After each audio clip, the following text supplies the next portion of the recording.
essa oração que Jesus nos ensinou, nós precisamos repetir diariamente: venha o teu reino. Amém.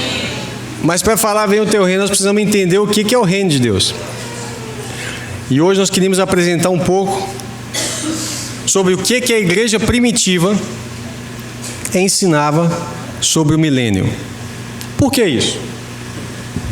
Porque hoje em dia você pode pegar vários comentários bíblicos que você compra nas livrarias, e os comentaristas geralmente eles pegam o que passou-se a ensinar sobre o milênio muitos séculos depois. Vamos lá na fonte, lá no início.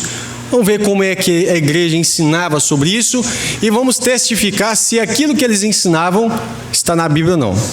Amém? Primeira coisa que devemos falar sobre o milênio é que ele será um reino de paz. Isaías 9, versos 6 e 7 diz o seguinte: porque um menino nos nasceu, um filho se nos deu, e o principado, governo, está sobre os seus ombros. E se chamará o seu nome Maravilhoso, Conselheiro, Deus Forte, Pai da Eternidade, Príncipe da Paz. E do aumento desse principado e da paz não haverá fim sobre o trono de Davi e no seu reino, para o firmar e o fortificar com juízo e com justiça desde agora e para sempre. O zelo do Senhor dos Exércitos fará isso. Isaías 2,4 diz o seguinte: e ele, que é Jesus, julgará entre as nações e repreenderá muitos povos, e estes converterão as suas espadas em enxadas ou enxadões, e as suas lanças em foices. Uma nação não levantará espada contra outra nação, nem aprenderão mais a guerrear. Não vai aprender mais a guerra. Eles vão pegar os elementos de guerra, lógico, em Isaías, as ferramentas de guerra e as ferramentas de lavoura eram essas. Agora imagina nos dias de hoje, vão pegar os tanques de guerra e fazer máquinas para a agricultura. Detalhe, sem agrotóxico. Vai ser um reino de paz, de justiça, porque o agrotóxico não é agir com justiça com a natureza. Vai converter a espada em enxadas, as lanças em foices. Não vai ter guerra. Isso já aconteceu? Não. Essa é a profecia para o futuro. Miqueias 4,3 fala a mesma coisa. Aqui foi Isaías 2,4. Miqueias 4,3 diz: e julgará entre muitos povos, e castigará nações poderosas e distantes ou longínquas, e converterão as suas espadas em paz, as suas lanças em foices. Uma nação não levantará espada contra outra nação, nem mais aprenderão a guerra. É um reino de paz. Para que aprender guerra? Nós temos nas Escrituras cerca de 40 parábolas de Jesus, e todas elas para explicar aos homens sobre o reino de Deus. Jesus é um rei que é apaixonado pelo seu reino, e ele veio trazer a mensagem do reino. Com o passar do tempo, a igreja foi perdendo a visão do reino e passou a estabelecer outros critérios de pregação. Mas a mensagem principal desse rei, que é apaixonado, é falar do reino que ele vai estabelecer conosco. Que vai ser um reino sacerdotal, onde nós somos reis e sacerdotes. Pouco antes de Deus fazer aliança com o povo de Israel, no Monte Sinai, ele havia proposto que, se eles fossem fiéis às palavras da aliança, a fim de se tornarem um reino sacerdotal, ou seja, todas as tribos seriam reis e sacerdotes sobre as nações. Não é só os levitas que seriam sacerdotes. Todos eles seriam reis, a nação inteira seria rei e sacerdote sobre os povos. Deus fala: agora, pois, se diligentemente ouvides a minha voz e guardardes a minha aliança, então sereis a minha propriedade peculiar dentre todos os povos, porque toda a terra é minha, e vós me sereis um reino sacerdotal e um povo santo. Essas são as palavras que falarás aos filhos de Israel. Êxodo 19, 5 ao 6. No capítulo 20, no próximo capítulo, vem os 10 mandamentos, que é a aliança de Deus com eles. Mas eles não ouviram, não guardaram, não deram crédito à voz do Senhor. O problema é que eles não foram fiéis e transgrediram várias vezes, quebrando a aliança com o Eterno, até que foi necessário haver a nova aliança na cruz do Calvário.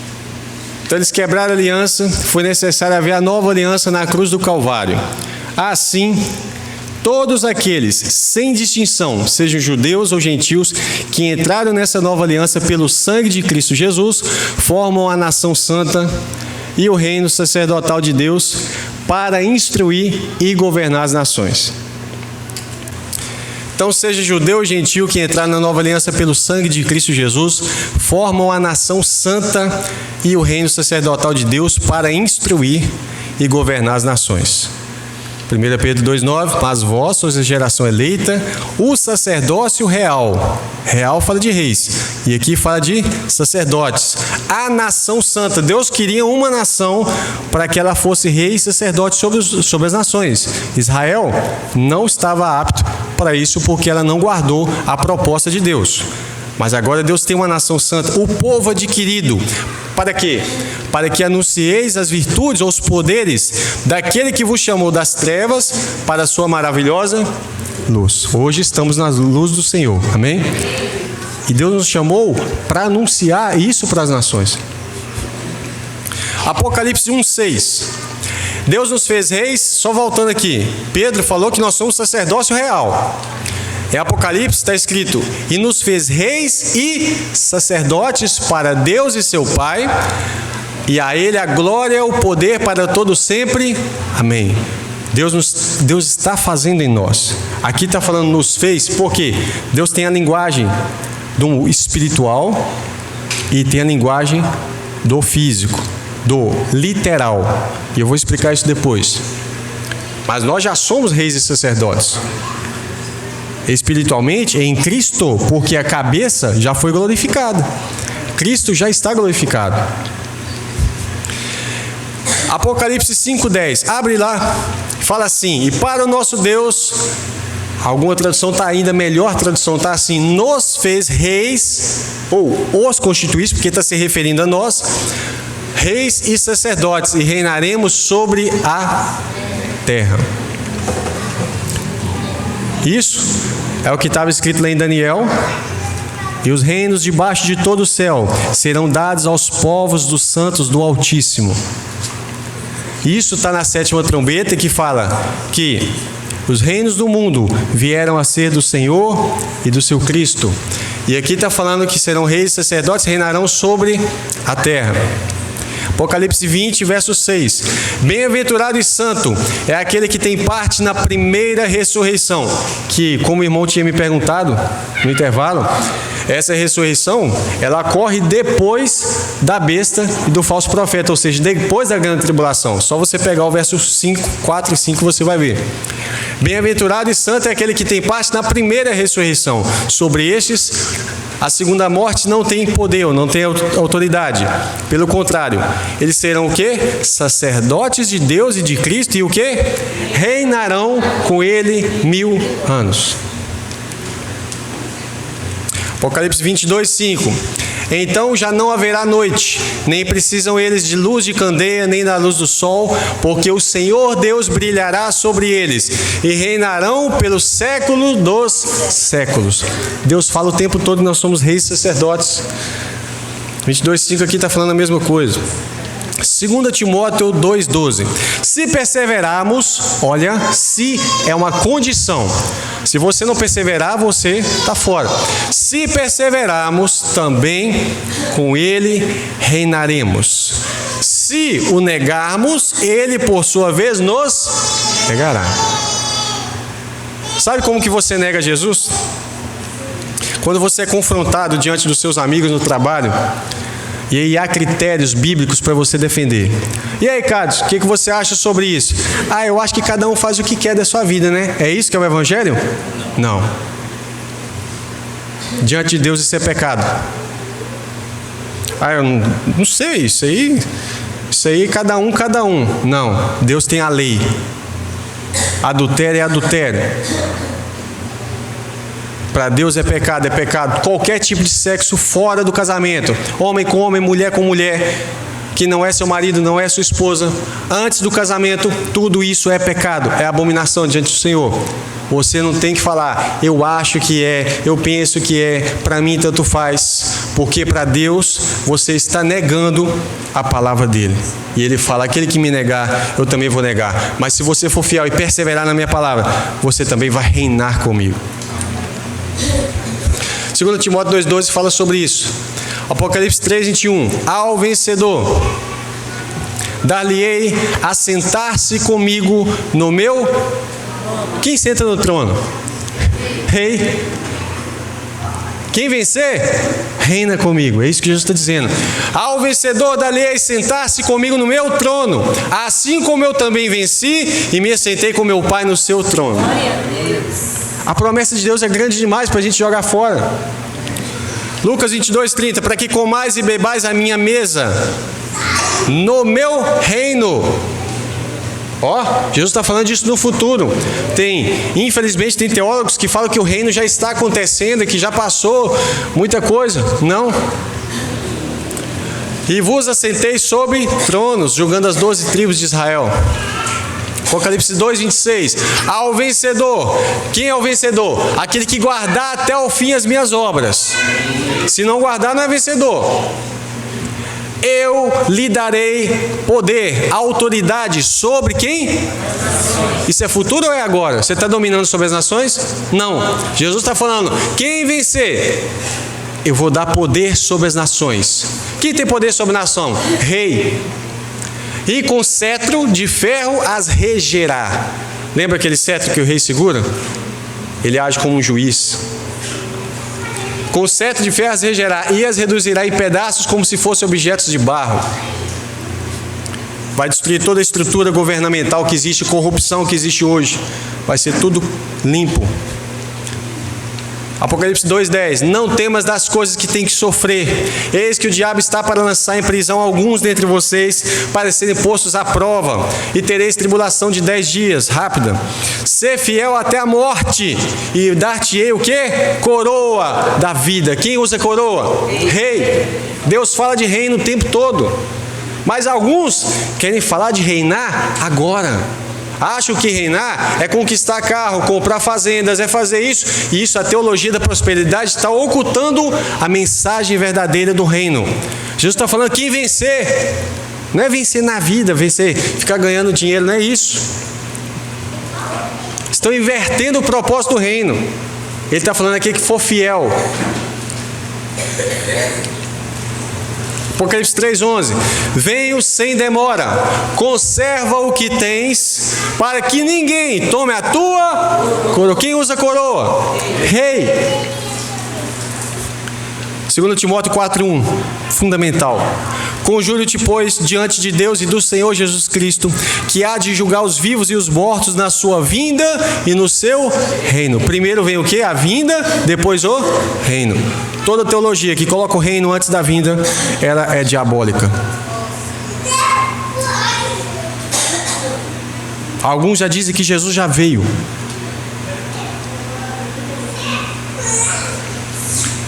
Na sua vinda e no seu reino.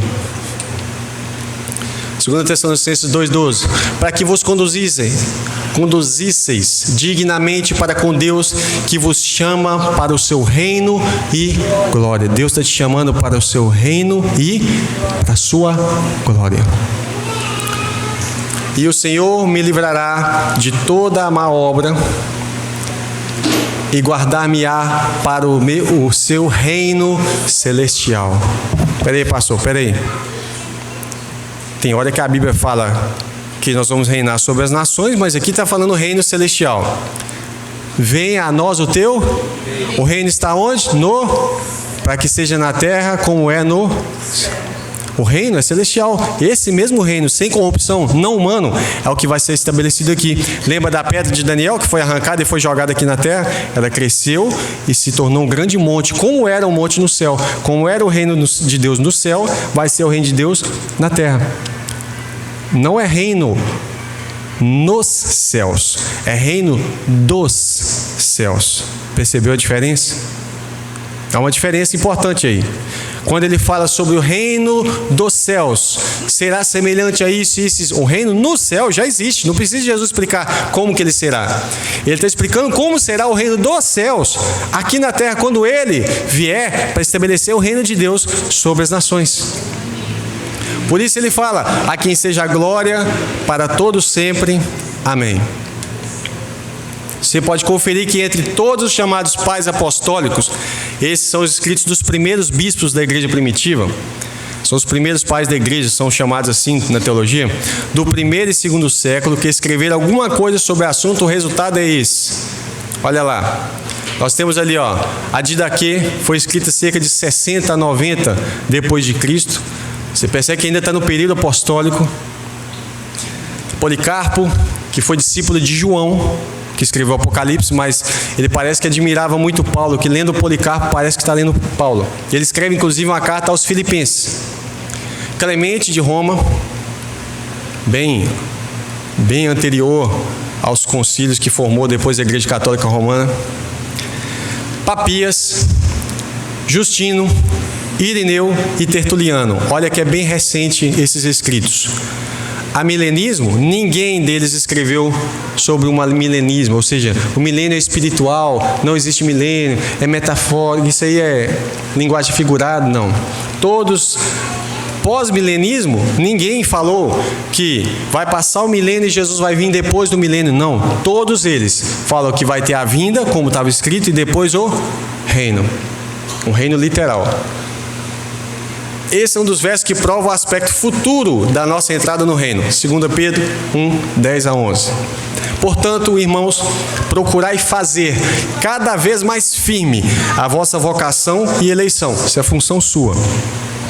Porque, fazendo isso, nunca jamais tropeçareis. Porque assim como ficar firme, vos será amplamente concedida a entrada no reino eterno de nosso Senhor e Salvador Jesus Cristo. Sabe o que ele está falando? Nós não entramos no reino ainda. O reino está por vir. Está entendendo? Venha a nós o teu reino. Eu amo essa imagem porque ela me dá como diz, uma saudade daquilo que ainda não veio. De tanto meditar, a gente fica assim, com aquele desejo, né? Venha a nós o teu reino, Senhor. Jeremias 23, 5 e 6. Eis que vem dias, diz o Senhor, em que levantarei a Davi um renovo, justo, um descendente de Davi. E sendo rei, reinará. Jesus já reinou? Não. Embora ele veio como rei, ele nasce como rei dos judeus, morre como rei dos judeus, eles não aceitaram o reino dele. Veio para os que os seus, que eram seus, e os seus não receberam, rejeitaram. A graça então vai se estender a todos. Sendo rei, reinará e agirá sabiamente e praticará juízo e a justiça na terra. E nos seus dias Judá será salvo e Israel habitará seguro. Está falando das duas casas de Israel. E esse será o seu nome, com o qual Deus o chamará, o Senhor, justiça nossa. O pai está chamando o filho de Yud-He-Vav-He, ou seja, está chamando ele com o nome sagrado de Deus. Está chamando Jesus de Deus, do mesmo nível que o pai. Senhor, justiça nossa. Mateus 25, 34. Então dirá o rei, quem é o rei?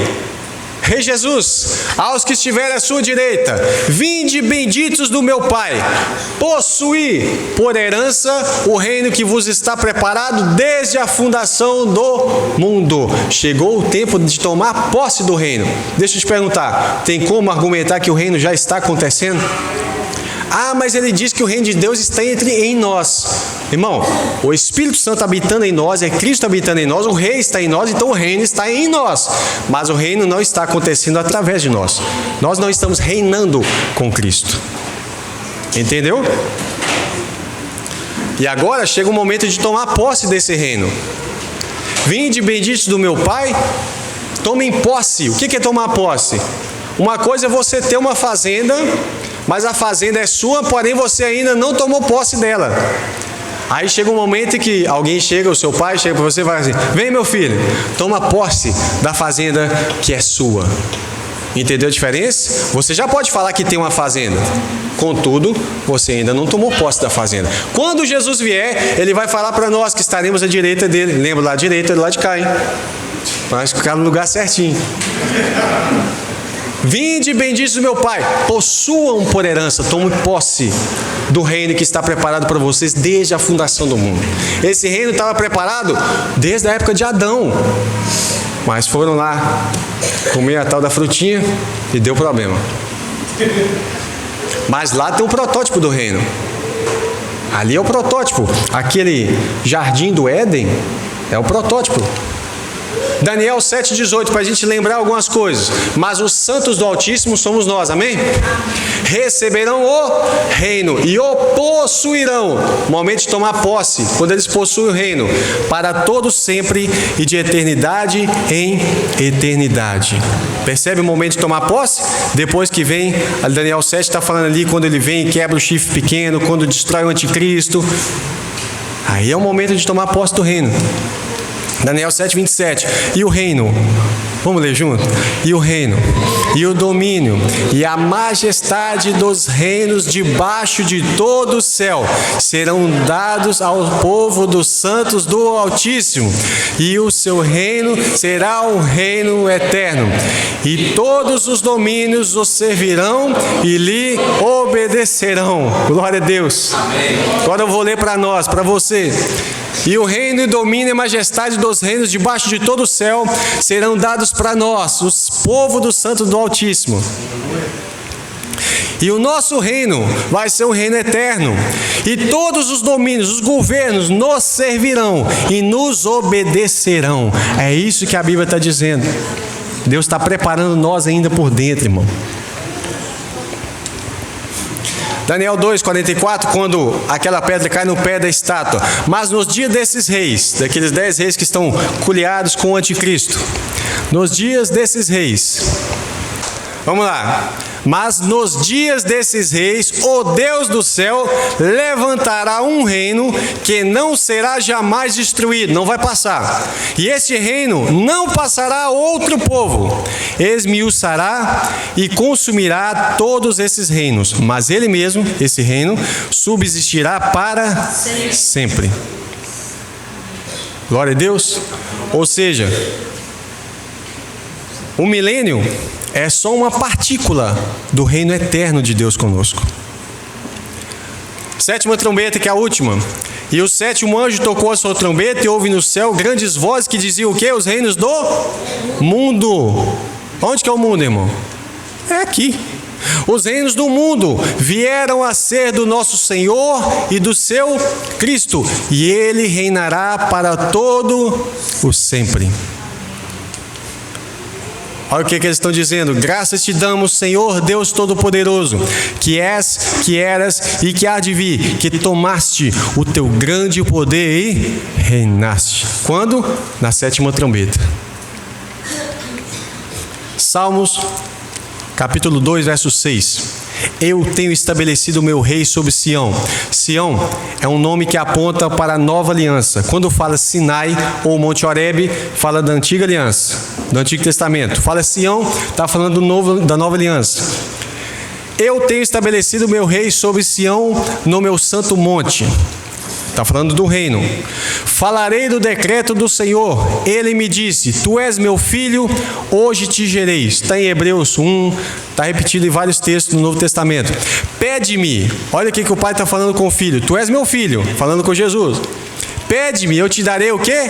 As nações por herança, e as extremidades da terra por sua possessão. Tu os quebrarás como uma vara de ferro, tu os despedaçarás como um vaso de oleiro. Apocalipse 12, 5. A mulher que estava grávida e deu à luz a um filho, um homem, que há de reger todas as... Olha, com vara de ferro. E o seu filho foi arrebatado para Deus e para o seu trono. Lembra que Jesus tinha falado? Apocalipse 19, 15. Da sua boca, da boca do cavaleiro do cavalo branco, que é Jesus, saía uma aguda espada para ferir com ela as nações. Mas ele vai destruir? Não. E ele as regerá, governará com vara de ferro, ou seja, o governo vai ser severo. Mas para quê? Para corrigir, não para destruir. Entende? E ele mesmo é o que pisa o lagar do vinho do furor da ira do Deus Todo-Poderoso, aonde ele vai destruir a besta e o falso profeta. Isaías 66 está falando do milênio. Verso 7. Antes que estivesse de parto, deu à luz. Antes que lhe viessem dores, deu à luz a um filho. Quem é esse? Jesus. Quem jamais ouviu tal coisa? Quem viu coisa semelhante? Poder-se-ia fazer nascer uma terra ou uma nação num só dia? Isso não está falando de Israel. Por incrível que pareça, um monte de gente fala assim: ah, isso aí está falando quando Israel foi feito lá pela ONU, no dia tal lá, de 1948. Não, por incrível que pareça, não está falando de Israel. Essa nação que foi formada num dia é a igreja. Ela foi formada em Cristo.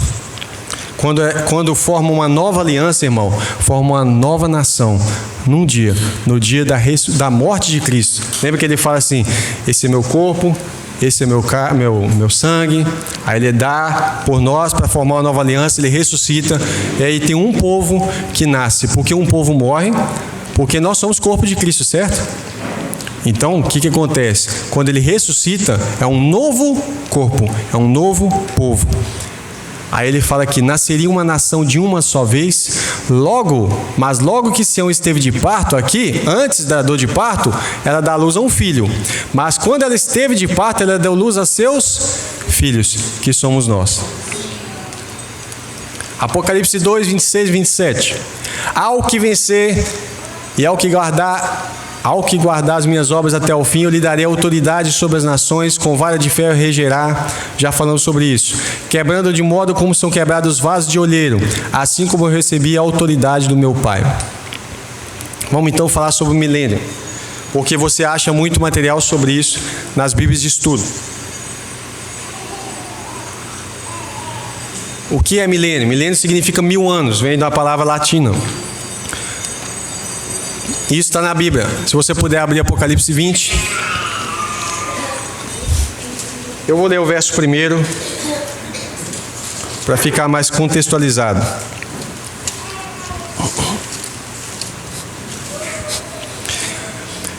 Depois que a besta é lançada no lago de fogo junto com o falso profeta, João vê e fala assim, Apocalipse 20, verso 1. Eu vi descer do céu um anjo. Não foi a multidão, não. Um anjo. E nem fala se é um anjo forte, não fala se era um anjo principal, não. Um anjo que tinha a chave do abismo e uma grande cadeia ou corrente na sua mão. E ele prendeu o dragão, que é esse? Satanás. A antiga serpente que estava lá no jardim, que é o diabo e Satanás. Esse anjo prendeu ele e amarrou por quanto tempo? Por 1000 anos. Deixa eu te falar uma coisa. Satanás é forte? É. Mas quando esse anjo vem, quem mandou ele prender o dragão? Pode ser forte que for. Se o juiz deu a ordem, está dado. Aqui foi Deus que deu ordem. Qualquer pessoa que Deus mandasse lá prender, prenderia. Não é pelo poder desse anjo, é pelo poder de Deus. Prendeu ele por 1000 anos. Lançou no abismo e ali o encerrou e pôs selo sobre ele para que não mais engane as nações. Até quando? Até que os 1000 anos se acabem. Esse 1000 anos certinho tem um propósito, é lógico. Precisa terminar os 1000 anos para só depois ele ser solto. E depois é necessário que seja solto por pouco tempo. Eu vi tronos, e se assentaram sobre eles, e foram dado o poder de julgar. Eu vi as almas daqueles que foram degolados pelo testemunho de Jesus e pela palavra de Deus, e que não adoraram a besta nem a sua imagem. Já passou o período da besta aí, não passou? E não receberam sinal nas suas testas nem nas suas mãos. E eles viveram, ou seja, ressuscitaram e reinaram com Cristo durante 1000 anos. Mas os outros mortos não reviveram, até que os 1000 anos acabaram. Essa é a primeira ressurreição. Sabe a ressurreição do arrebatamento? Não pode ter sido antes dessa, porque essa é a primeira. Ou seja, o arrebatamento é depois que passar o período da besta. Ficou claro aqui? Bem-aventurado e santo aquele que tem parte na primeira ressurreição. Sobre estes não tem poder a segunda morte, mas serão sacerdotes de Deus e de Cristo e reinarão com ele 1000 anos. E acabando os 1000 anos, não está falando que vai reinar só 1000 anos, é porque os 1000 anos tem um propósito. Acabou os 1000 anos, Satanás será solto da sua prisão. E aí, vai acontecer que ele vai ser solto para quê? Veja bem, Adão e Eva foram provados no jardim? Foram reprovados, mas foram provados. Nós somos provados? A geração da época de Noé, do dilúvio ali, foi provada? Foi. A nossa geração foi. Então, durante o milênio, eles vão passar todos os 1000 anos com Satanás preso, mas eles precisam ser provados também. E é por isso que Satanás vai ser solto por um pouco espaço de tempo, e ele vai conseguir enganar muita gente. Entendeu o propósito dele ser solto? Porque senão eles passariam lá todo aquele tempo sem ter um inimigo para poder, para poder atrapalhá-los. Repetindo, o milênio é apenas uma partícula de um reino eterno. São os 1000 anos iniciais desde a posse do reino até a destruição do último inimigo, que é a morte. Olha que interessante esse texto. João, capítulo 18, verso 36. Pilatos está interrogando Jesus, falando sobre o reino, e Jesus fala, respondeu Jesus, o meu reino não é desse mundo. Aí as pessoas pegam aí e falam assim, não, o reino de Jesus não é desse mundo, o reino dele é do céu. É claro que o reino de Jesus é do céu, o reino dos céus vai vir. E ele continua, se o meu reino fosse desse mundo, se eu estivesse trabalhando com a política desse mundo, eu teria súditos. Os meus servos pelejariam e entrariam em guerra com vocês, para que eu não fosse entregue aos judeus. Mas, agora olha o que ele fala, mas agora o meu reino não é daqui. Sabe o que ele está dizendo? Não é o tempo ainda do reino. Ele não falou que não vai reinar sobre o mundo, ele está falando, o meu método de reinar não é desse mundo. Aquela pedra foi cortada sem auxílio de mãos humanas. Não teve algum tipo de política aqui que facilitou a chegada do Messias, nada disso. Ele está falando, mas agora o meu reino não é daqui. Ou seja, não é agora, mas vai ser depois. Entenderam isso aí? Não? E aí, irmãos? Se Jesus está falando que o reino dele não é agora, ele está falando que vai ser depois. Entende? Vamos lá, vozes da igreja primitiva, os pais apostólicos. Vamos ver a conexão disso com o que a Bíblia fala. Depois da morte dos apóstolos, que foram os principais, quem foram os principais bispos da igreja primitiva? O que eles ensinaram? O que eles escreveram? Primeira coisa que a gente vai ver. Primeiro detalhe, não estou falando que os pais apostólicos têm a mesma autoridade da Bíblia, não. Mas o que eles ensinaram e deixaram escrito, o que tem a ver com a Bíblia? Vamos lá. Após os escritos do Novo Testamento, houve ainda no século I e no começo do segundo século, os primeiros bispos que foram discípulos dos apóstolos, são chamados de pais apostólicos. São chamados assim porque tiveram contato direto com os apóstolos ou com os seus discípulos imediatos. Uma lista com data aproximada, Já falamos disso aqui, então eu vou pular. Clemente, Inácio, Policarpo, Hermas, Barnabé, Papias e de daqui. Barnabé, companheiro de Paulo. Se eu não me engano, Clemente também é citado por Paulo. Além desses 7 primeiros, nós vamos incluir aqui nos comentários 3 importantes comentaristas do século 2 e 3. Justino, Irineu e Tertuliano. Primeiro deles, a Epístola de Barnabé, vai falar sobre o sábado de Deus e vai revelar algo importante que também está na Epístola aos Hebreus. É um paralelo profético do milênio com o 7º dia da criação, com descanso. Aí você vai entender o seguinte, por que é que Satanás estava preso? Porque é o dia de descanso de Deus. Você vai entender isso claramente. Olha o que ele diz. Ainda, sobre o sábado, está escrito no Decálogo, ou nos 10 Mandamentos, que Deus o entregou pessoalmente a Moisés sobre o Monte Sinai. Santificai o sábado do Senhor com mãos puras e coração puro. Aquilo é uma sombra de realidade futura. Em outro lugar ele diz: se os meus filhos guardarem o sábado, então estenderei sobre eles a minha misericórdia. Ele menciona o sábado no princípio da criação. Em 6 dias fez o Senhor a obra de suas mãos e terminou no 7º dia, e nele descansou e santificou. Prestai atenção, filhos, sobre o que significa terminou no 7º dia. Isso significa que o Senhor consumará o universo em 6.000 anos, pois um dia para ele significa 1.000 anos.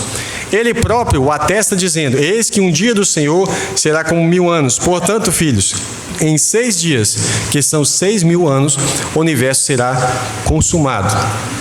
E ele descansou no 7º dia. Isso quer dizer que seu filho, quando vier para pôr fim ao tempo do iníquo, para julgar os ímpios e mudar o sol, a lua e as estrelas, então ele, de fato, repousará no 7º dia. Por fim, ele diz: tu santificarás com mãos puras e coração puro. Contudo, se alguém atualmente pudesse santificar de coração puro esse dia que Deus santificou, então nós teríamos enganado completamente. Porém, se este agora não é o caso, ele o santificará verdadeiramente no repouso, quando nós formos capazes disso, isso é, quando tivermos sido justificados e tivermos recebido o objeto da promessa, quando não houver mais iniquidade e o Senhor tiver renovado tudo, então poderemos santificá-lo, tendo sido primeiro nós mesmos santificados. Ele finalmente lhe disse: não suporta as vossas neomênias, ou lua nova, que era uma comemoração, e os vossos sábados. Vede como ele diz: não são os sábados atuais que me agradam, mas aquele que eu fiz e no qual, depois de ter levado todas as coisas ao repouso, farei o início do 8º dia, isso é, o começo do outro mundo, da eternidade. Eis porque celebramos como festa alegre o 8º dia, no qual Jesus ressuscitou dos mortos e depois se manifestar, subiu aos céus. Deixar um comentário: o sábado, dia de descanso, certo? Sábado significa isso. Vale observar que só será possível haver um verdadeiro descanso se o inimigo estiver preso. Como um dia para o Senhor é como 1.000 anos, o 7º dia da criação aponta para o 7º milênio. Não é isso? Da criação, onde haverá um último dia, sábado, de descanso do povo de Deus. Vê Hebreus 4, do 4 ao 11. Deixa eu ver se ele está aqui. Vamos ler Hebreus 4?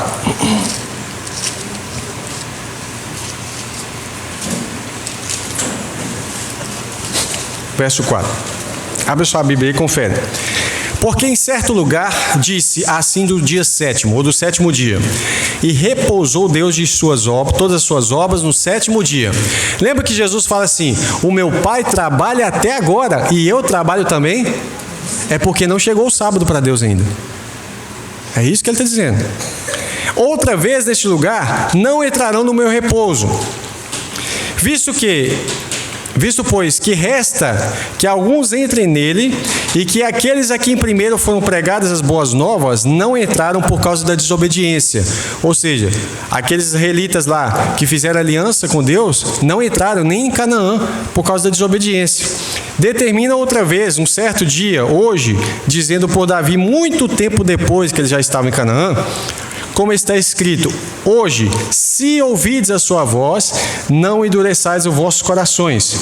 Porque se Josué, quando entrou lá em Canaã, lhes houvesse dado repouso, ou descanso, ou sábado, não falaria depois disso de outro dia. Portanto, resta ainda um shabat, um sábado, um repouso para o povo de Deus. Porque aquele que entrou no seu repouso, ele próprio repousou das suas obras, como Deus das suas. Procuremos, pois, futuro, entrar naquele repouso, para que ninguém caia no mesmo exemplo de desobediência. Sobre o repouso prometido, shabat, repouso e descanso, é a mesma palavra, ela é usada paralelamente aqui em Hebreus. Gênesis 2:2 fala que Deus fez no 7º dia toda a sua obra. Êxodo 20, verso 11, fala que Deus fez tudo. Em 6 dias fez o Senhor os céus e a terra, o mar e tudo que neles há, e ao 7º dia descansou. Portanto, abençoou o Senhor o dia do sábado e santificou. Êxodo 31, 16 e 17. Guardarão, pois, o sábado os filhos de Israel, celebrando-os nas suas gerações por aliança perpétua. Entre mim e os filhos de Israel será um sinal para sempre, porque em 6 dias fez o Senhor os céus e a terra, e ao 7º dia descansou e restaurou-se. Olha, João 5,17. Jesus respondeu: meu Pai trabalha até agora e eu trabalho também. Olha aqui que está escrito em Deuteronômio: porque até agora não entraste no descanso e na herança que vos dá o Senhor vosso Deus, mas passareis o Jordão e habitareis na terra que vos fará herdar o Senhor vosso Deus, e vos dará repouso de todos os vossos inimigos em redor, e morareis seguros. Josué fala: e o Senhor lhes deu repouso. E aqui de novo ele fala: e o Senhor lhes deu repouso. Só que Hebreus fala: em certo lugar disse assim do dia 7º: e repousou Deus de suas obras, todas as suas obras no 7º dia. E outra vez, neste lugar, não entrarão no meu repouso. Davi fala disso muito tempo depois. E ele explica: por quê? Se Josué lhes houvesse dado repouso, aconteceu um repouso lá na época, mas era uma figura de tempos futuros. Então ele fala: se Josué lhes houvesse dado repouso, Davi não estaria falando disso depois. O que ele está concluindo em Hebreus? Portanto, resta ainda um repouso verdadeiro para o povo de Deus. Não em sombras, mas em realidade. Procuremos entrar nesse repouso. Então vamos começar aqui para os irmãos entenderem. 2 de Pedro 3,8. Mas, amados, não ignoreis uma coisa, que um dia para o Senhor é como 1000 anos, e 1000 anos como um dia. Quantos dias foi criado tudo? E concluiu? 6 dias, e o 7º foi repouso. Ele tirou isso do Salmo: porque 1000 anos são os teus olhos como o dia de ontem, que se passou. Vamos lá. Primeiro dia, Deus fez a luz. Haja luz. Pum, houve luz. Segundo dia, as águas. Separou água de águas. Terceiro dia, árvores e frutos. Quarto dia, os luminares, sol. Só vai chegar depois que a luz já tinha chegado. Sol e lua e as estrelas. Quinto dia, peixes e pássaros. Sexto dia, animais e homem. E o 7º dia, o descanso. Quando ele estava explicando sobre o milênio, ele está falando que 1000 anos para o Senhor como um dia. Isso aqui está profetizando de todo o período de Deus até o milênio. Primeiro dia, você tem de Adão a Noé, aproximadamente ali um período de 1000 anos. De Noé a Abraão, mais 1000 anos, ou seja, já passou 2000 anos. De Abraão a Davi, aproximadamente 1000 anos. Davi a Cristo, aqui vai dar 4000 anos, até Cristo. Agora, nós já estamos aqui há 2000 anos, esperando a segunda vinda. E é interessante porque tem um texto em Oséias, deixa eu me lembrei agora, Oséias 6. Lembrei agora, né, irmão? Oséias 6, vamos lá?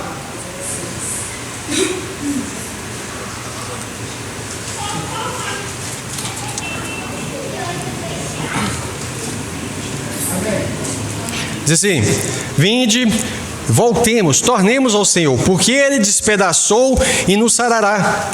Fez a ferida e atará a ferida. Depois de quanto tempo? Depois de 2 dias. Nos dará vida. Ao 3º dia nos ressuscitará e viveremos diante dEle. Então conheçamos e prossigamos em conhecer o Senhor. A sua saída é como a alva, é certa.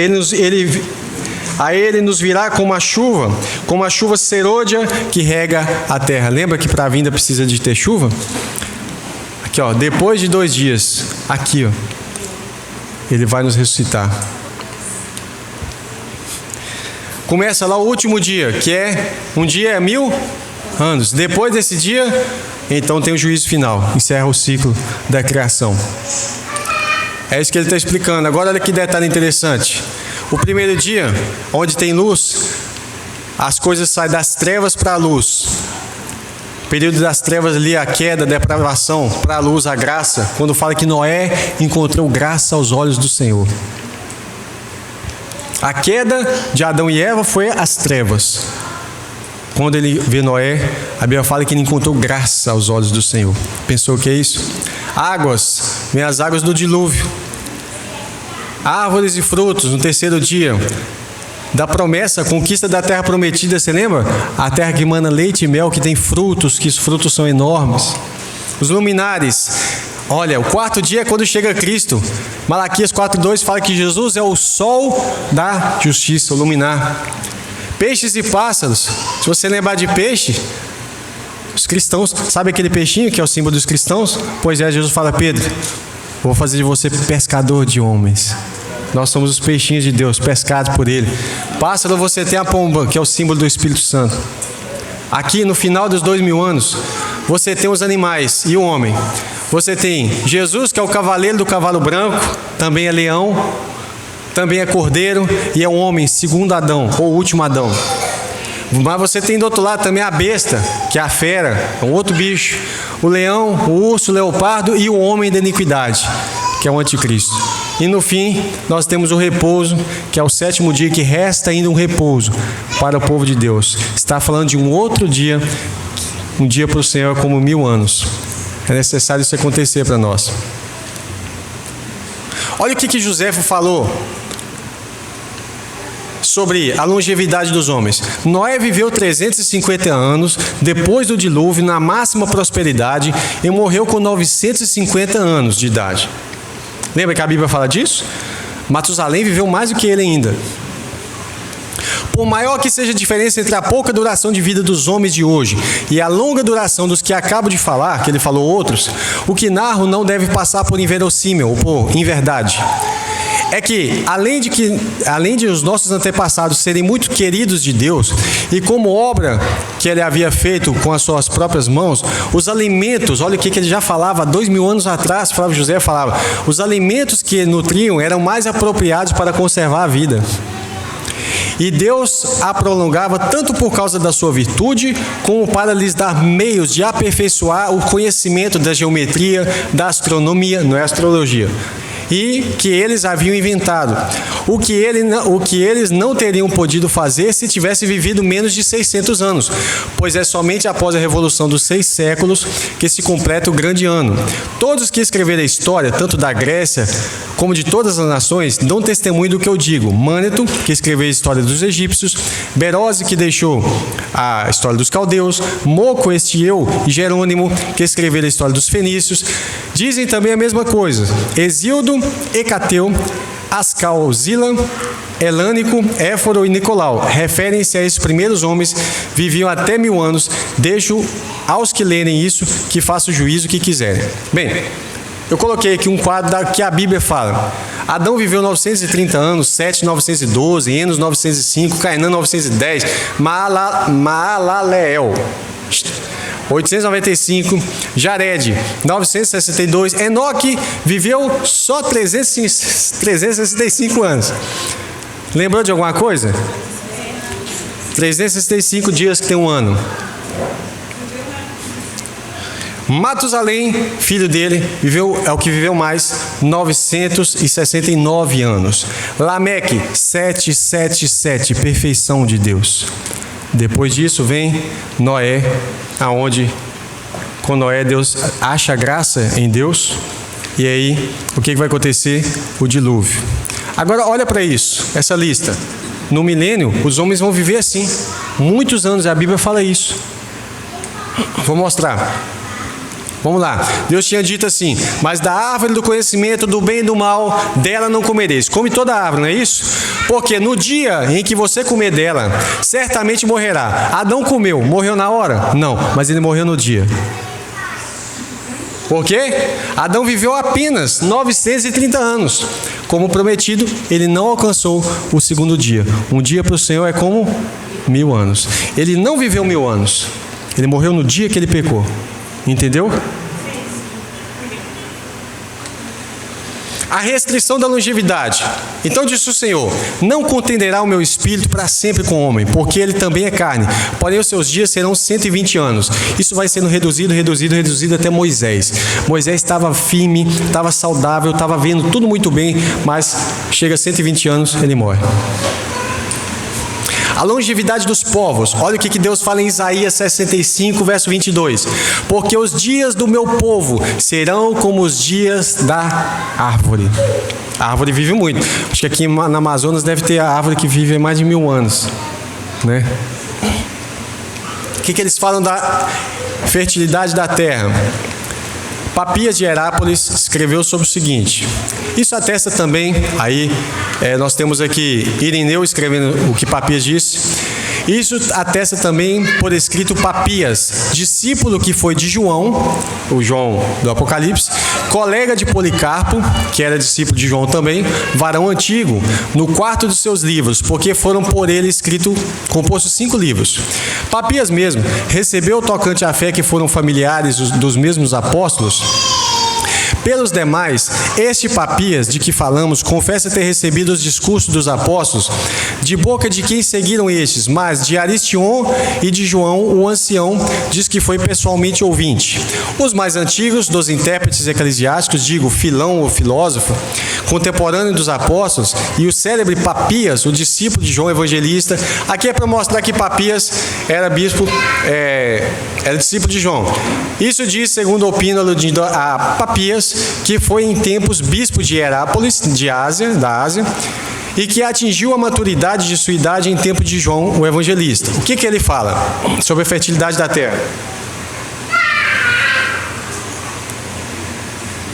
Quando também a criação, renovada e liberta, frutificar profusamente todo tipo de comida, graças ao orvalho do céu e à fertilidade da terra, do modo como recordam os anciãos que viram João, discípulo do Senhor, ouvindo da maneira como o Senhor ensinava a respeito desses tempos, haverá, isso está na Bíblia, dias em que nascerão vinhas, que terão cada uma 10.000 videiras, cada videira 10.000 ramos, cada ramo 10.000 ramos, e cada ramo terá 10.000 cachos, cada cacho terá 10.000 grãos, e cada bago do grão espremido dará 25 metretas de vinho. Cada metreta é 20 litros. Essa linguagem profética é uma hipérbole para falar da multiplicação que vai haver, da fartura. Nós vamos ler depois esse texto. Quando um dos santos pegar um cacho, o outro gritará: pega-me.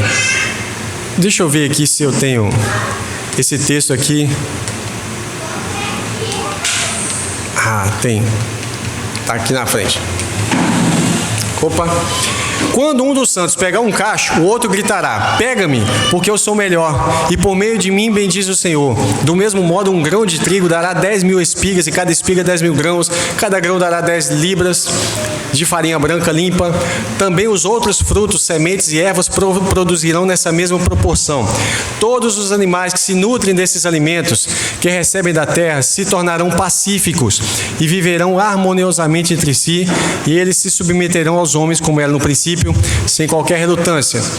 Isso também atestou por escrito o seu 4º livro, Papias, homem antigo, discípulo de João e companheiro de Policarpo. De fato, ele escreveu 5 livros e acrescentou: essas coisas merecem fé para os que acreditam. E como diz Judas, o traidor, que não acreditava e perguntou: então como serão realizados pelo Senhor tais produções? O Senhor respondeu: os que chegarem a esse tempo o verão. Comentário: embora Eusébio de Cesareia, 4º século, nascido muitos anos após, não acreditasse no milênio literal, porque foi ele que começou a questionar o milênio, e por isso tentou desqualificar Papias, até mesmo colocando em xeque a sua inteligência, tal fertilidade também é confirmada pelos profetas inspirados no Antigo Testamento. Vamos ver agora Amós. Olha o que... depois nós vamos ver Amós. Só volta em Números. Lembra quando os espias são enviados para verificar se a terra manava leite e mel? Olha o que está escrito. Depois foram até o vale de Escol, que significa cacho. Isso está em Números 13, 23 a 25. E dali cortaram um ramo de vide, um ramo da videira, um ramo de uva, com um cacho de uvas. o qual trouxeram 2 homens sobre uma vara, como também das romãs e dos figos. Chamaram aquele lugar Vale de Escol por causa do cacho, que dali cortaram os filhos de Israel. E eles voltaram de espiar a terra no fim de 40 dias. Olha lá, nós não estávamos no milênio, a gente já estava depois da queda, a terra já estava sofrendo, mas ainda assim, um cacho precisou de 2 homens para carregar. Olha o que está escrito em Amós 9,13. Eis que vem dias, não chegou ainda, diz o Senhor, em que o que lavra alcançará o que cega, e o que pisa a uva ao que lança semente, e os montes destilarão mosto, e todos os outeiros se derreterão de tanto mosto, de tanto vinho. O que Deus está falando? Prosperidade, abundância, fartura da terra. Você está plantando e colhendo quase que ao mesmo tempo, é isso que ele está falando. Isso está na Bíblia. Joel 3,18. E há de ser que naquele dia os montes destilarão mosto, vinho, e os outeiros manarão leite, e todos os rios de Judá estarão cheios de águas, e sairá uma fonte da casa do Senhor, e regará o vale de Sitim. Prosperidade, abundância. Quanto à mansidão dos animais ferozes, que se tornarão inofensivos, citado por Papias, todos os animais que se nutrem desse alimento que recebem da terra se tornarão pacíficos e viverão harmoniosamente entre si. Isso também é descrito nos profetas. Olha aqui, que está escrito em Isaías 11, versos 6 ao 8. E morará o lobo com o cordeiro. Imagina lobo morando com o cordeiro hoje. Isso é no milênio. Vai morar o lobo com o cordeiro, e o leopardo com o cabrito se deitará, e o bezerro, e o filho de leão e o animal cevado andarão juntos, e um menino pequeno os guiará. Não precisa ter medo, mãe. Pai, deixa o menino brincar com os animais. A vaca e a ursa pastarão juntas, e os seus filhos se deitarão junto. O urso come carne, mas aqui vai comer grama. E o leão comerá palha ou grama, como o boi. E brincará a criança de peito sob a toca da áspide, da cobra, e a criança desmamada colocará sua mão na cova do basilisco. Não vai acontecer nada. Sabe o que é isso? Paz plena. Isso é o que seria Adão e Eva no jardim sem pecado, dominando sobre os animais. Isso está em Isaías 11, mas parece que Deus ministrou de novo ao profeta, ele fala de novo em Isaías 65. E o lobo e o cordeiro se apacentarão juntos, e o leão comerá palha como o boi. O pó será comida da serpente. Isso aí vai permanecer só para a serpente, para lembrar que um dia teve um inimigo que foi vencido. Não farão mal nem dano algum em todo o meu santo reino, meu santo monte, diz o Senhor. Isso já aconteceu? Não, mas isso é o que está por vir para nós. Portanto, não se torna prudente desqualificar um homem que viveu no primeiro século em detrimento de alguém que, por questões pessoais, o desqualifica com argumento ad hominem, ou seja, um argumento pessoal, chamando ele de não inteligente durante o 4º século. Então, o camarada escreve, Papias, que é discípulo de João, escreveu no 1º século. Quando chega no 4º século, eles vão falar que ele estava errado. Mas falar que ele estava errado porque eles não acreditam mais no milênio. E aí Agostinho de Hipona, o chamado Santo Agostinho, dá ênfase, dá voz a esse não milênio literal. E daí para frente começa então a teologia de que milênio não é literal.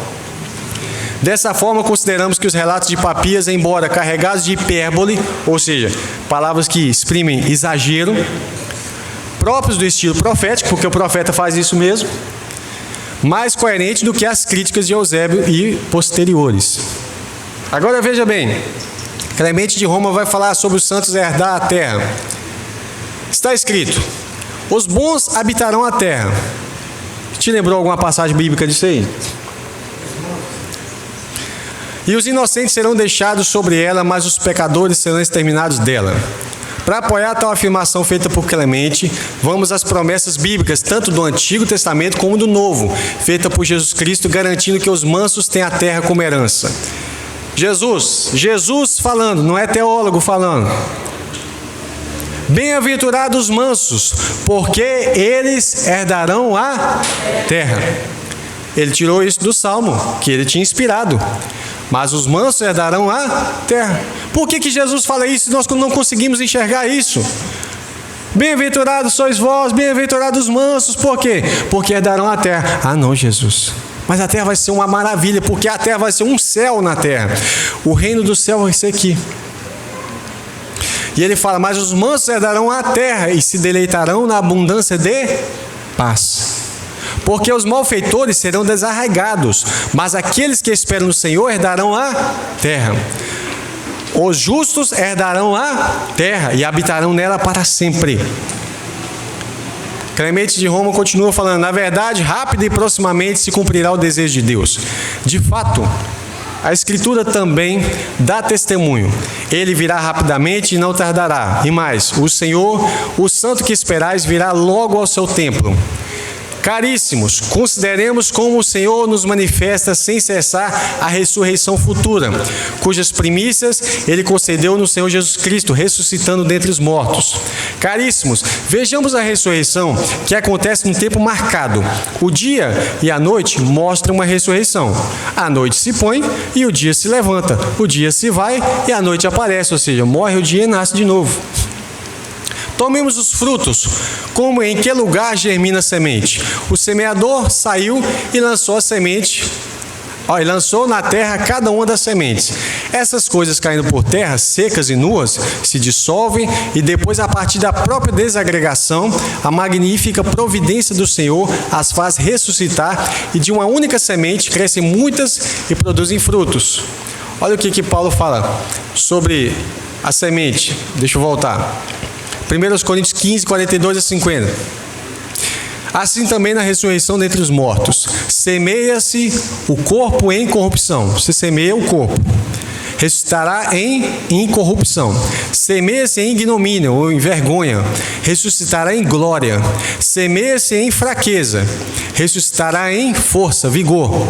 Semeia-se corpo natural, ressuscitará corpo espiritual. Se há corpo natural, há também corpo espiritual. Assim também está escrito, o primeiro homem, Adão, foi feito alma vivente. O último Adão, que é Cristo, em espírito vivificante. Mas não é primeiro espiritual, senão natural, depois o espiritual. O primeiro homem, Adão, da terra, é terreno. O segundo homem, o Senhor, que é Jesus, é do céu. Como é o terreno, também são os terrestres. E como é o celestial, também os celestiais. E assim como trouxemos a imagem de Adão, o terreno, assim traremos também a imagem do celestial. Agora digo isso, irmãos, que a carne e o sangue não podem herdar o reino de Deus, nem a corrupção herdar a incorrupção. E agora ele entra. Eis aqui vos digo um mistério. Na verdade, nem todos dormiremos, mas todos seremos transformados. No momento, no abrir e fechar de olhos. Olha que coisa linda, que Paulo está falando a mesma coisa que o Clemente havia dito. Ele pega a figura de uma semente. Quando nós vamos enterrar o nosso irmão em Cristo, a gente vai lá, faz uma cova e planta ele lá. Assim como a gente faz uma semente, você faz uma covinha, põe a semente que vai sendo regada. E depois ele ressuscita. Essa é a figura que Deus está mostrando para nós na morte e ressurreição. Vou falar um pouco sobre o que a Didaquê fala sobre os sinais do fim e a vinda do rei. Ela fala, seja manso, porque os mansos receberão a terra como herança. Vigiem sobre a vida de vocês. Não deixe que as suas lâmpadas se apaguem, nem soltem o cinto dos seus rins. Fiquem preparados, porque vocês não sabem a que hora que o Senhor vai chegar. Reúna-se com frequência para procurar o que convém a vocês, porque de nada servirá todo o tempo que vocês viveram a fé, se no último momento vocês não estiverem perfeitos. De fato, nos últimos dias, os falsos profetas e os corruptores se multiplicarão e as ovelhas se transformarão em lobos e o amor se transformará em ódio. Trair-se uns aos outros, lembra disso? Crescendo a injustiça, os homens se odiarão, se perseguirão e se trairão mutuamente. Então aparecerá o sedutor do mundo, que é o anticristo, como se fosse o Filho de Deus, e fará sinais e prodígios, e a terra será entregue em suas mãos, e cometerá crimes como jamais foram cometidos desde o começo do mundo. Então toda criatura humana passará pela prova de fogo. E muitos ficarão escandalizados e perecerão. Contudo, aqueles que permanecerem firmes na fé serão salvos por aquele que os outros amaldiçoam. Então aparecerão os sinais da verdade. Primeiro, o sinal da abertura do céu. Depois, o sinal do toque da trombeta. E em terceiro lugar, a ressurreição dos mortos. Ressurreição sim, mas não de todos. Conforme foi dito, o Senhor virá e todos os santos estarão com ele. Então o mundo verá o Senhor vindo sobre as nuvens do céu. Deixa eu falar uma coisa para você. Ressurreição sim, mas não de todos. Lembra da primeira ressurreição? Depois dos 1000 anos, vai ocorrer a segunda ressurreição. A primeira, nada tem poder sobre eles, nem a morte, nem o inferno. Mas aí a segunda ressurreição é para o juízo final, que vão ser julgados. Policarpo fala o seguinte sobre a ressurreição dos santos para receber o reino. Ele fala: por isso cingi os vossos rins e servi a Deus no temor e na verdade, abandonando as palavras vãs e o erro de muitos, crendo naquele que ressuscitou o nosso Senhor Jesus Cristo dos mortos e lhe deu a glória e o trono à sua direita. Tudo o que existe no céu ou na terra lhe está submisso. Tudo o que respira o celebra. E ele vem como o juiz dos vivos e dos mortos, de cujo sangue Deus pedirá conta àqueles que não confiam nele. Aquele que ressuscitou dentre os mortos, que o ressuscitou dentre os mortos, também nos ressuscitará se fizermos a sua vontade. A Bíblia fala sobre isso também. Se caminharmos em seus mandamentos e se amarmos o que ele amou, abstendo-nos de toda injustiça, ambição, amor ao dinheiro, maledicência, que é falar mal dos outros, falso testemunho, não retribuindo mal com mal, injúria por injúria, golpe com golpe, maldição com maldição, lembrando-nos do que o Senhor ensinou. Não julgueis para que não sedes julgados. Perdoai e sereis perdoados. Usai de misericórdia para receber misericórdia. A medida com que medir servirá também para vós. Felizes os pobres e aqueles que são perseguidos por causa da justiça, porque deles é o reino de Deus. Ele ainda fala na segunda carta: de igual forma que os diáconos sejam irrepreensíveis diante da justiça dele. São servidores de Deus e de Cristo e não dos homens. Que não caluniem nem sejam dúplices, nem amantes do dinheiro. Sejam castos em todas as coisas, misericordiosos, zelosos, andando segundo a verdade do Senhor, que se tornou servidor de todos. Se o aguardarmos nesse mundo, ele nos dará também em troca o tempo futuro, pois ele nos prometeu ressuscitar-nos dentre os mortos, e se a nossa conduta for digna dele, também reinaremos com ele, se tivermos fé. E para concluir, ele diz: aquele que, pela sua graça e pelo seu dom, nos pode introduzir no seu reino eterno, por seu Filho unigênito Jesus. A ele a glória, a honra, o poder e a grandeza pelo século do século. Saudai a todos os santos. Olha o que está escrito: quando Jesus Cristo vier para reinar, seremos reis e sacerdotes sobre toda a terra.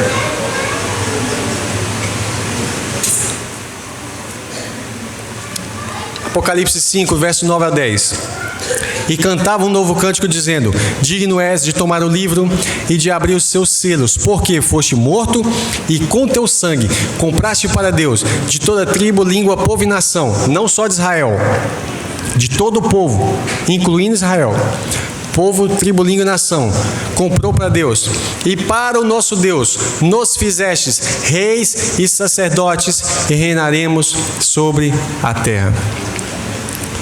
Vou concluir aqui, acho que esse é o último.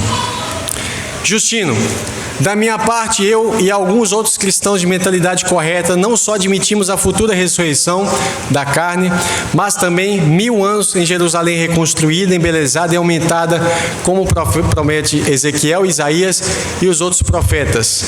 Ele vai falar do novo céu e nova terra, e eu queria passar aqui sobre o seguinte: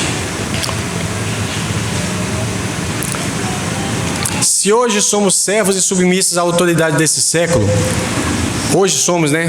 Mas após a vinda de Cristo seremos transformados em incorruptíveis e imortais, para tomar posse da nossa herança eterna e nos tornarmos senhores e reis. Se nós seremos sacerdotes e reis, e Cristo, que é o Filho unigênito e primogênito, será sempre nosso Senhor e Rei. Agora você entende a expressão que fala que Ele é Rei dos reis e Senhor dos senhores.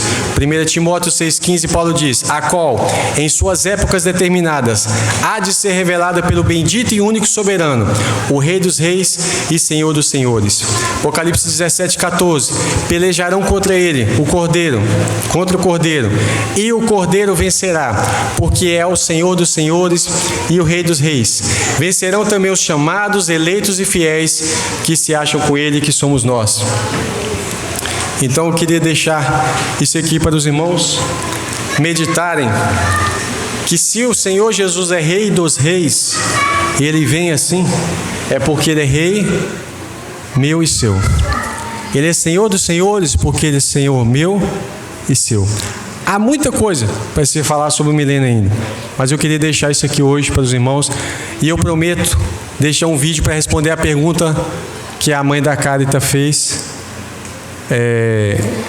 sobre a ideia que se tem teólogo que diz que o milênio vai ocorrer no céu. Eu vou fazer esse vídeo e vou passar para o pastor Cádio, vou enviar lá para o canal para responder isso, mostrar para os irmãos claramente, depois de tudo isso, que vai ser na terra. Amém? Pastor Cádio.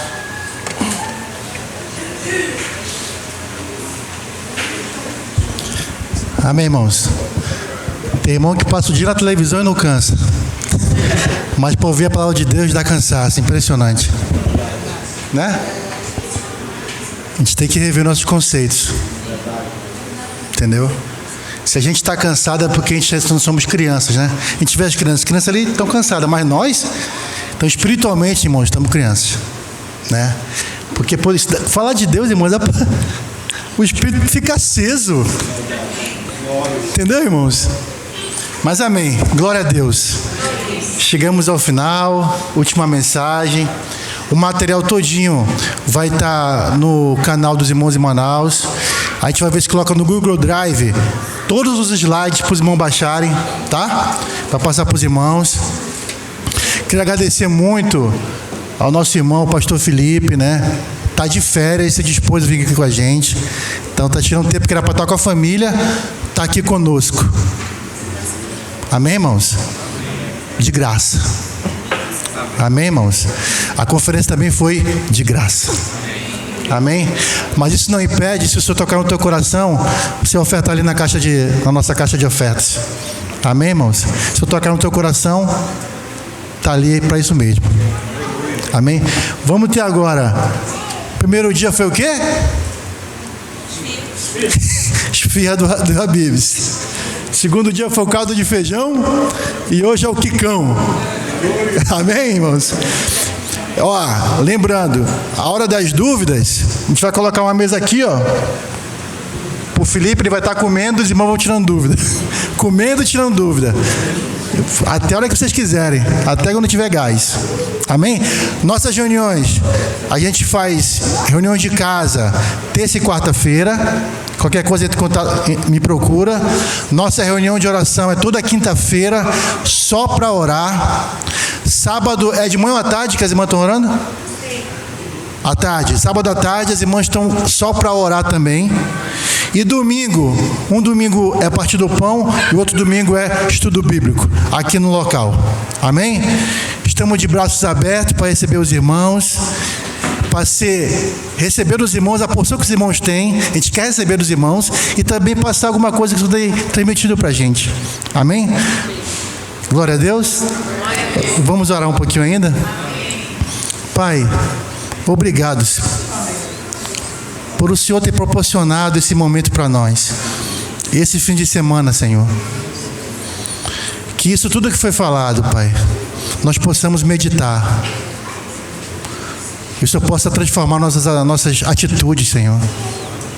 Possamos ser aqueles servos fiéis, mordomos fiéis, virgens prudentes, que estão vigiando, Senhor, que estão orando. Aqueles servos que vão tocar a trombeta quando o Senhor derramar a tua chuva serôdia. Nós queremos ser tais servos, Senhor. Desperta a tua igreja, Senhor. Lembra aqui dessa cidade de Manaus. Leva-nos a estar envolvidos com aqueles que o Senhor está envolvido, Senhor. Nos livra de distrações.